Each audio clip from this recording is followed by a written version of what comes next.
안녕하세요. 오늘은 노후의 건강검진에 대해 말씀을 드리겠습니다. 건강검진은 간단하게 받고자 하면 비용도 적고 금방 끝나지만 나이가 들면서 내 몸을 위해 이것저것 챙기려면 어디서부터 어디까지 검진해야 하는지 모르겠고 비용도 많이 들어 항상 고민하게 되는데요. 먼저 다음 두 사람의 상황에서 누구의 편을 들어야 할지 한번 생각해 보시기 바랍니다. 경기도에 사는 80세 김모 씨는 52세의 딸이 건강검진을 하라고 계속 권유하였지만 완곡히 거절하여 왔습니다.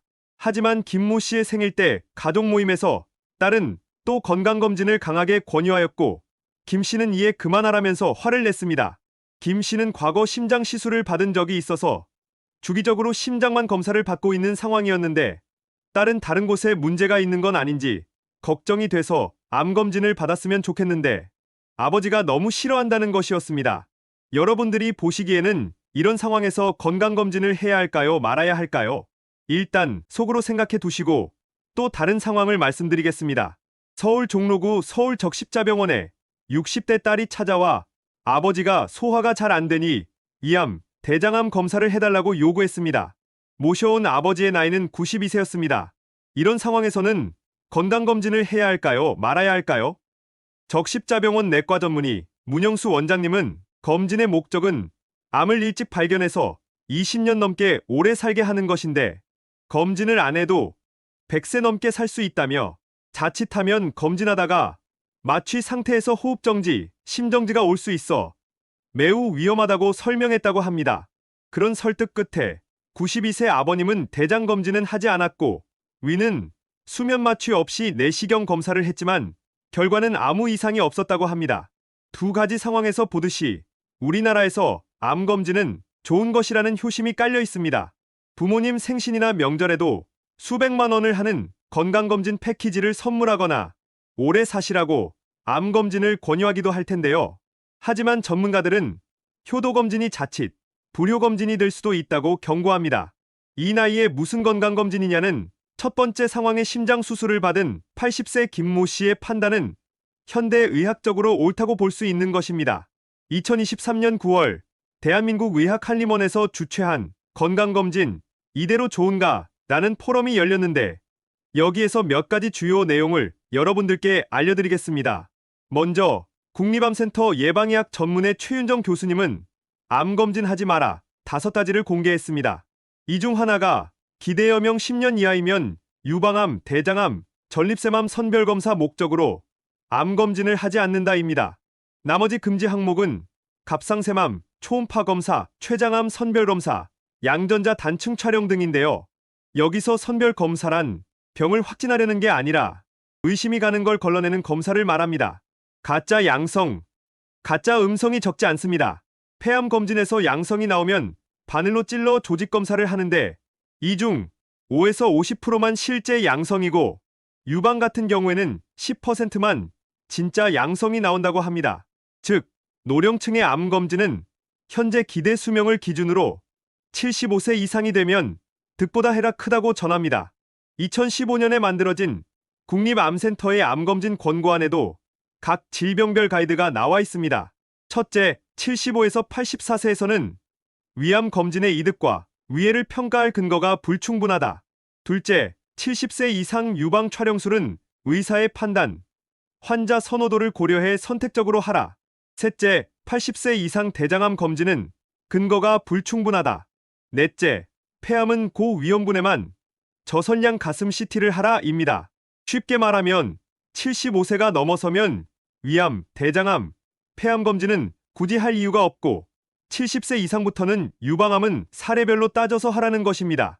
또한 70세 이상 대장암 검진은 오히려 사망률을 높인다고 설명하였는데요. 그 이유는 내시경 검사를 하다가 위에 구멍이 나거나 감염이 될 수 있는데 특히 구멍이 나는 천공은 수술이 필요한 중증 합병증이기 때문입니다. 또한 내시경 검사에 쓰는 미다졸람, 프로포폴 같은 마취제는 저혈압, 호흡곤란, 의식 저하를 야기할 수 있고 간혹 심정지가 오기도 한다며 설명을 하였습니다. 지난해 5월 대한소화기 학회지에 한 대학병원에 2004년부터 2020년까지 총 16년치의 대장 내시경, 6만여 건을 추적한 논문이 실렸는데요. 23건의 천공이 발생했고 80대 노인 2명이 숨졌다고 합니다. 논문에서는 일반적으로 내시경 합병증이 0.1% 선에서 발생한다고 밝혔는데요. 1000명당 1명꼴로 내시경 합병증이 생기는 상황입니다. 선진국인 미국의 경우는 어떨까요? 미국 질병예방서비스 특별위원회 지침에는 70세 이상은 전립선암 검진은 하지 말고 75세 이상 유방암 검진은 근거 불충분으로 되어 있으며 76세 이상 대장암 검진은 사례별로 따져보라고 되어 있다고 합니다. 미국 일반 내과학회 지침에는 기대여명 10년 미만이면 암 선별검사를 권해서는 안 된다고 되어 있습니다.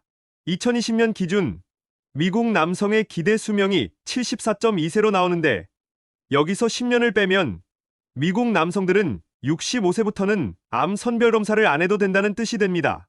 참고로 우리나라는 2021년 기준 미국 남성보다는 한국 남성이 6살 정도 더 오래 사는 것으로 나오는데요.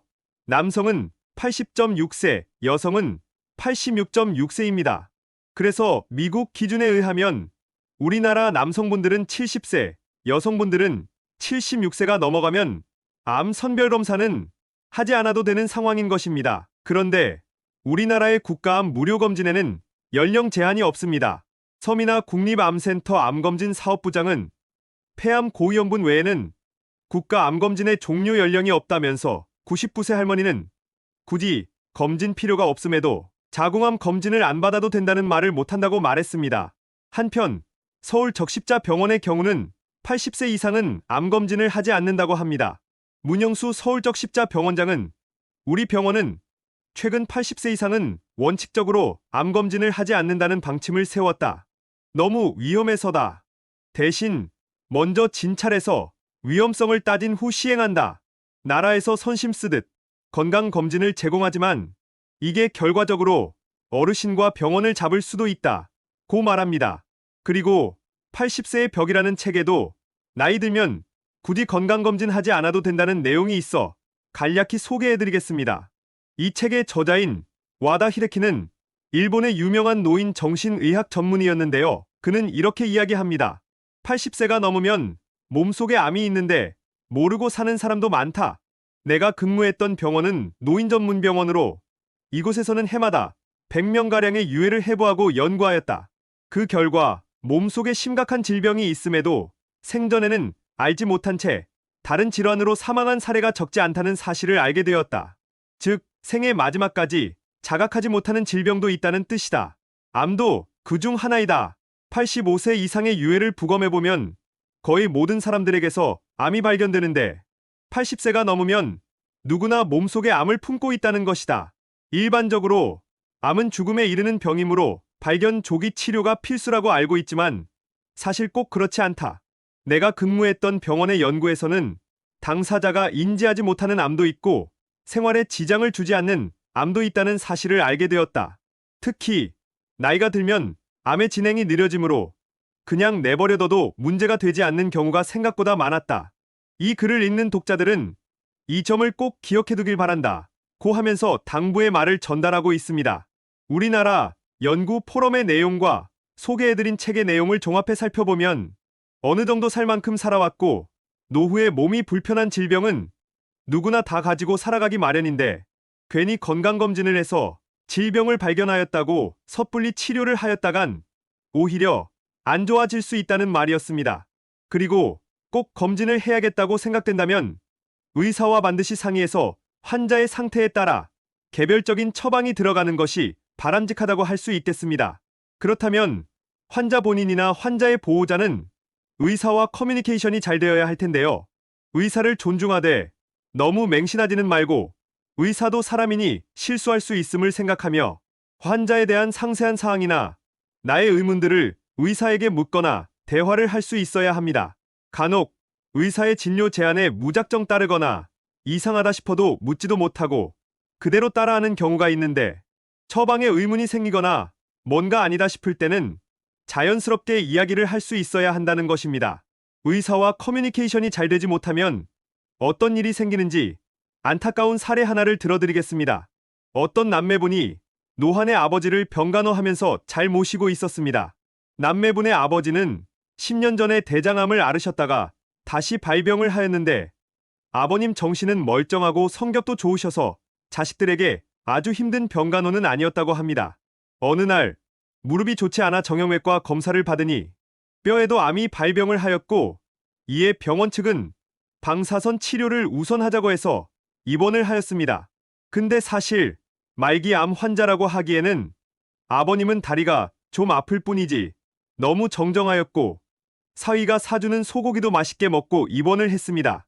농담도 잘하시고 낙천적인 분이었고 모시는 남매도 우애가 넘치고 행복해 보이는 집안이었습니다. 그런데 병원에 입원하는 날 주치의가 오더니 대장에 암이 있는지 확인을 해야 된다면서 대장 내시경을 해야 된다는 겁니다. 여러분들도 대장 내시경을 다 받아보셨겠지만 내시경을 받으려면 그 전날부터 이온 음료 맛이 나는 액체를 2리터나 마셔야 합니다. 정말 고문이 따로 없죠. 그걸 먹으면 속이 다 씻겨 내려가면서 계속 설사를 하면서 장을 다 비우게 됩니다.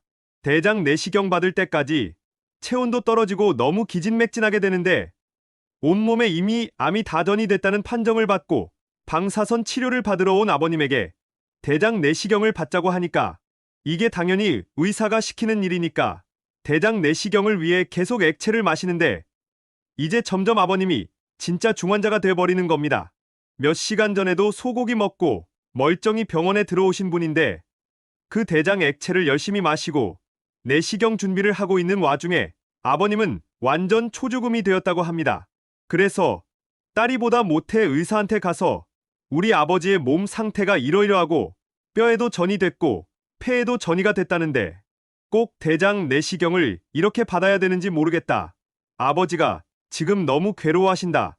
몇 시간 만에 완전히 중환자가 되셨다 그랬더니 의사가 환자 차트를 이렇게 보더니 그러게요. 그럼 하지 말까요? 이랬다는 겁니다. 차라리 의사가 그래도 이거는 꼭 필요한 겁니다. 라고 했으면 덜 억울했을 텐데 차트를 가만 보더니 그러네요. 그럼 하지 마시죠. 그랬다는 겁니다. 얘기를 들은 딸은 너무 천불이 나고 황당하였습니다.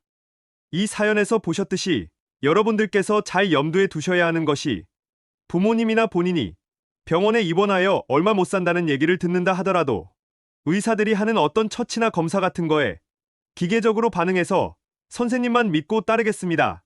이러지 마시라는 겁니다. 의사를 존중하는 것과 맹신하는 건 다릅니다. 의사는 사람을 살리는 고귀한 직업이고 훌륭한 사람들이지만 신이 아닙니다. 그리고 의사는 무서운 존재도 아닙니다. 어떤 분들은 의사가 뭐라고 얘기하면 긴장하고 벌벌 떨고 저 말을 꼭 들어야 된다고 생각합니다. 추가 질문을 하거나 뭐 좀 물어보면 의사가 귀찮아하거나 기분 나빠하면 어떡하지?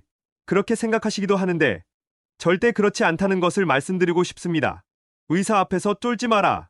의사는 책임감을 가지고 나를 고쳐줄 사람이고 나의 질문에 성실하게 대답해주는 좋은 사람이다. 라는 생각으로 이야기를 하면 됩니다. 설령 기대와 다르게 의사의 반응이 좋지 않더라도 나와 커뮤니케이션이 됐으니 서로 간 오해는 없어지는 것입니다. 생명이 걸린 문제인데 그게 더 중요합니다. 그리고 의사는 하면 안 되는 것들이 있는데 현행법 체제하에서는 의사는 사람의 목숨을 살려야 하는 의무가 있습니다. 만약 의사가 불의의 사고를 당한 환자를 살린다고 하더라도 이미 식물인간이 될 것이 분명하고 중환자실에 있으면서 생명연장 치료를 하면 한 달에 1,000만 원씩 병원비가 나와 남은 가족들이 힘들어질 것을 알면서도 가족들에게 환자 생명의 결정에 대한 명확한 방향이나 어떤 조언을 능동적으로 할 수가 없다는 것입니다. 그래서 어느 정도 평소 죽음이나 질병에 대한 공부를 좀 해두는 것이 좋습니다. 관심을 가지고 주변 사람들에게 비동량만 해도 조금 달라질 것입니다. 오늘 영상은 여기까지입니다. 여러분들의 이야기도 댓글로 많이 남겨주시면 감사하겠습니다. 소중한 분들에게 이 영상을 공유해보세요. 이 영상이 도움이 되셨다면 구독과 좋아요 부탁드립니다. 시청해주셔서 감사합니다.